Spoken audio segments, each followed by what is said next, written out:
Réagir, réagir.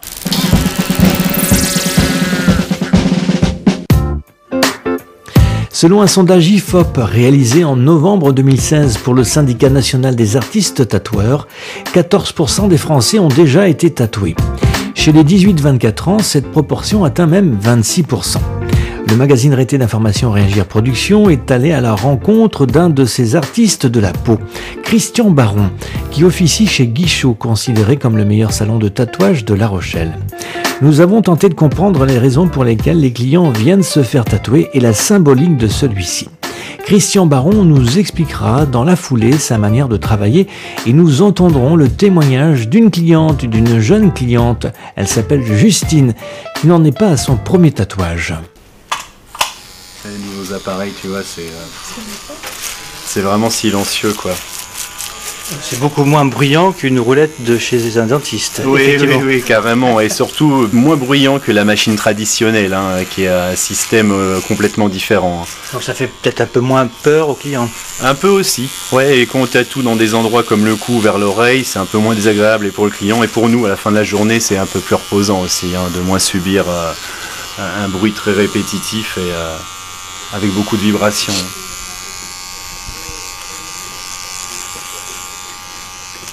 Christian, qu'est-ce que vous préparez là de suite?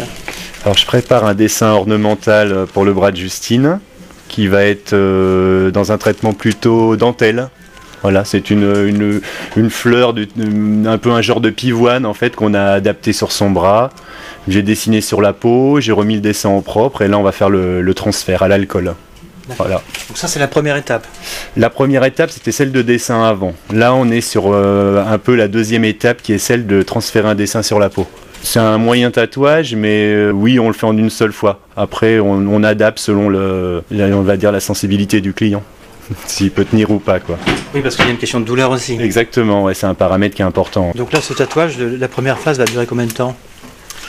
La première phase, la pique là, en fait c'est un peu dur à dire, quoi. Ça dépend un peu de nos sensations, mais là j'ai envie de dire qu'il y a quand même peut-être 2 heures de tracé, quoi. 2 heures de tracé et puis une petite heure de remplissage, quelque chose comme ça. Entre 3 et 4 heures je vais mettre à réaliser ce tatouage, je pense. Dans le tatouage il y a vraiment... entre le moment où la personne arrive et le moment où on pique, il y a déjà toute une préparation de poste, une préparation de la peau, un transfert à poser, mais parfois tous ces préparatifs sont plus longs que la réalisation du tatouage en lui-même. Mais il y a des tatous qui peuvent durer 5 minutes à réaliser, quand la personne veut un point d'exclamation par exemple. Réagir, réagir. Le parcours de Christian Baron est associé depuis 1996 à celui de Carotte. Ce binôme artistique s'est formé aux Beaux-Arts de Nantes et trouve ses repères dans une école d'art appliqué parisienne, puis dans un atelier de sculpture à Montreuil. En 2013, le duo ouvre à Courson en Charente-Maritime la Poinçonnerie, un mélange de galerie d'art et tattoo shop, avant d'intégrer en 2017 le salon Guichot, fort réputé à La Rochelle. Christian Baron. Eh ben moi j'ai commencé à tatouer tout doucement à Courson parce que Carotte qui est ma compagne tatoue de elle depuis des années. Vous occupiez pas du tatouage? Non, je faisais la partie galerie et j'exposais mes œuvres là-bas. Courson c'est quand même à la campagne donc on a commencé un peu à s'ennuyer là-bas. Au bout de 3 ans le salon tournait, mais on avait envie de quelque chose. Moi je suis originaire de La Rochelle et j'avais envie de retrouver une vie un peu plus sociale on va dire. Moins isolé? Moins isolé, exactement. Et là, vous vous trouvez justement dans un quartier étudiant, jeune? Oui, il est très vivant. Il est très vivant et on est un peu tranquille aussi. On évite le centre-ville qui devient impraticable. Le salon rayonne bien, il a une bonne notoriété. Et les gens viennent tout naturellement et on arrive à avoir quelques étudiants qui passent devant. C'est assez discret l'endroit du tattoo shop, mais on arrive quand même à avoir une clientèle régulière, oui. J'étais sur Paris parce que je savais pas trop quoi faire comme métier à part être artiste et je me sentais pas capable de faire ce métier-là, on va dire. Donc j'ai recherché quelque chose, je suis quand même plus branché sur les arts appliqués, on va dire. Donc je me suis offert une formation pour adultes en décor mural. Un artisan d'art m'a embauché chez lui pour restaurer les œuvres d'art et faire des créations en pierres semi-précieuses. J'ai bossé chez lui pendant 3 ans. C'était la vie parisienne qui m'a un peu fatigué. Et on a décidé de revenir dans notre région d'origine, où on a pendant 10 ans fait des créations avant de faire du tatouage. Ouais. Donc ça fait pas longtemps que vous faites du tatouage? Non, moi j'ai commencé en 2015. Réagir, réagir. À l'origine, ces marques sur la peau étaient des signes d'appartenance à un groupe tribal, religieux, de pirates, d'anciens prisonniers ou de légionnaires. Dans les années 1990, un véritable engouement pour le tatouage est né. Le tatouage n'est plus alors une manière d'afficher son appartenance à un groupe. C'est un moyen de revendiquer son originalité, de séduire, de s'embellir, de provoquer, de compenser. Un tatouage correspond souvent à un moment important de la vie. On aime bien rencontrer les personnes pour voir l'emplacement, le gabarit de la personne, connaître ses motivations. C'est beaucoup plus simple de l'avoir devant nous, en fait, tout simplement. Donc ça, c'est bien de se rencontrer en vrai. Le tatouage, c'est pas un acte anodin, c'est bien de savoir un peu où on va. Et puis aussi, ça permet de travailler en amont le motif avec la personne, connaître ses motivations. Oui, parce qu'une fois posé, on ne peut pas l'enlever. Là, exactement. On ne peut pas revenir en arrière. On peut toujours, d'une certaine façon, revenir. On peut le modifier, on peut l'agrémenter, on peut éventuellement le recouvrir quand un travail a été exécuté avant et qui a été raté. C'est des choses qu'on fait aussi. Mais non, bien sûr, un tatouage, c'est à vie. Je me suis pas spécialement spécialisé. Disons, quand on s'est dessiné, on peut se sortir de pas mal de situations. Mais disons que je laisse à mes collègues les choses qu'ils font très bien, comme le portrait ou le tatou japonais. Faut quand même des années de pratique pour que ça soit vraiment bien exécuté. On emmène toujours la personne vers le praticien, le tatoueur qui va réaliser la chose le mieux possible. Les dessins, les motifs les plus demandés, est-ce qu'il y en a déjà ? Oui, il y en a, c'est souvent assez symbolique pour les personnes. C'est beaucoup de prénoms, de dates, de naissance. Il y a une mode de l'ornemental où les filles aiment bien se décorer avec des motifs floraux, des choses comme ça. Chaque décennie voit des modes un peu sortir. Et est-ce qu'il y a vraiment une partie du corps qui est privilégiée pour les tatouages ? Pas spécialement. Le bras pas plus que les jambes ? Si, les bras plus, parce que on peut en profiter un peu plus et ça se voit mieux, exactement. C'est un peu plus ostentatoire, Pour certaines personnes, ça peut être des parties un peu moins nobles, On est sur le bas du corps, c'est moins visible.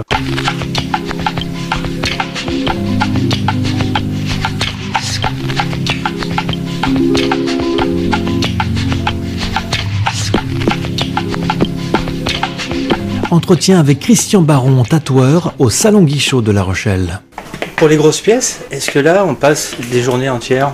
Ah oui, des journées entières sur des semaines, voire des mois, voire des années pour certaines personnes, selon le rythme de séance de tatou. Quand on doit attaquer un dos de style japonais, c'est pas des tatous que je réalise, mais en effet, c'est quand même assez douloureux, ça a un coût aussi, donc on travaille un peu au rythme des envies de la personne, et puis généralement sur un même tatou on laisse un mois de cicatrisation pour continuer un tatou ou retravailler des lignes ou des aplats qui seraient un petit peu clairs, on va dire. Donc il faut laisser autant le corps de se remettre et à la peau de se reposer, oui. Le temps de cicatrisation est hyper important. C'est pour ça qu'on aime bien voir nos clients après cette période d'un mois où on voit un peu le tatou tel qu'il va vieillir vraiment sur la peau. Les pigments sont vraiment posés, Il faut un mois de cicatrisation pour pouvoir voir ça. Alors, l'une des problématiques du tatouage, c'est quand on vieillit. Je dirais que le tatou il vieillit en même temps que nous. Moi j'utilise plus le mot se patiner en fait. C'est vraiment ce mot-là. En fait on l'intègre comme des imperfections de notre corps, Enfin des imperfections ou un grain de beauté, une petite cicatrice, un pli, une ride. Pour les personnes qui ont vraiment des tatous et qui les ont fait et qui en sont satisfaits, ça reste pas du tout un problème. Le tatou fait partie de nous vraiment profondément. On oublie d'avoir les tatous des fois, même si on est bien recouvert. On se rapproprie notre corps de cette façon aussi. C'est une manière de fonctionner. On se projette pas. Non, mais c'est plutôt nous qui nous projetons. Le praticien, en essayant de faire des pièces qui vont le vieillir le mieux possible.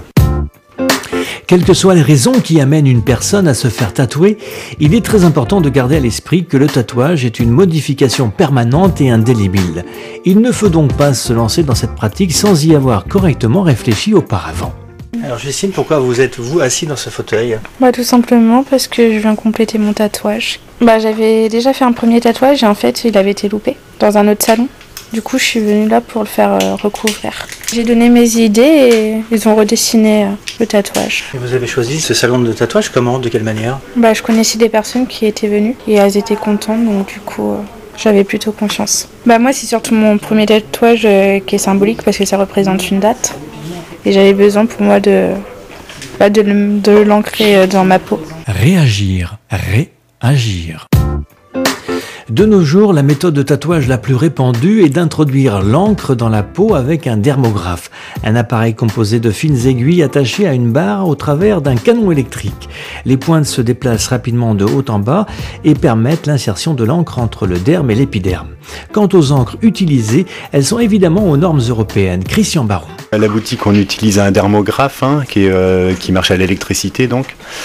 Mais sinon, on a des gens qui viennent travailler chez nous, qui travaillent au point par point, à la main, entièrement. C'est un peu primitif comme technique, mais on fait des choses vraiment fines avec cette technique. Donc, je dirais qu'il y a ces deux techniques, à l'électricité et à la main, tout simplement. On utilise des encres aux normes européennes pour inoculer le pigment dans la peau. Choisir un bon tatoueur n'est pas forcément chose facile.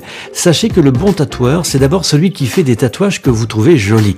Adressez-vous à un professionnel et surtout n'hésitez pas à le rencontrer. Moi je pense qu'il faut voir les pièces réalisées, un book photo avec des photos des tatous réalisés bien sûr. Alors maintenant avec les réseaux sociaux, tous les tatoueurs partagent beaucoup leurs tatouages. Et puis peut-être un book de dessin aussi pour voir un peu le niveau de dessin. Et rencontrer le tatoueur c'est pas mal aussi parce qu'on passe un peu de temps ensemble. Il y a l'humain qui rentre en jeu, faut sentir que la personne a un intérêt pour le projet du client, c'est quand même important de s'investir là-dedans. Et voilà, après c'est une question de confiance. Oui, voilà. C'est la confiance qui s'installe et après la personne revient ou revient pas. C'est ça exactement, ouais. C'est pas anodin, les gens portent les tatous toute leur vie sur la peau, on a envie qu'ils soient satisfaits et on a envie d'être satisfait aussi, quoi. Depuis Facebook et Instagram, un tatoueur n'a pas d'autre choix que de s'exposer. Les innombrables portfolios en ligne sont faciles d'accès et les magazines dédiés comme Tatouage Magazine ou Tattoo Life, par exemple, sont d'excellents moyens pour découvrir de beaux exemples de ce qu'on peut attendre d'un professionnel. Merci à Christian Baron du Salon Guichot à La Rochelle pour ses explications et son accueil généreux. Vous pouvez réécouter ce reportage sur la page Facebook de Radio Île de Ré, Île de Ré TV, en n'oubliant pas, s'il vous plaît, au passage, de titiller le pouce bleu, vous savez, celui qui pointe à midi. Ce reportage a été réalisé par Stéphane Nadous pour Radio Île de Ré. Réagir, réagir.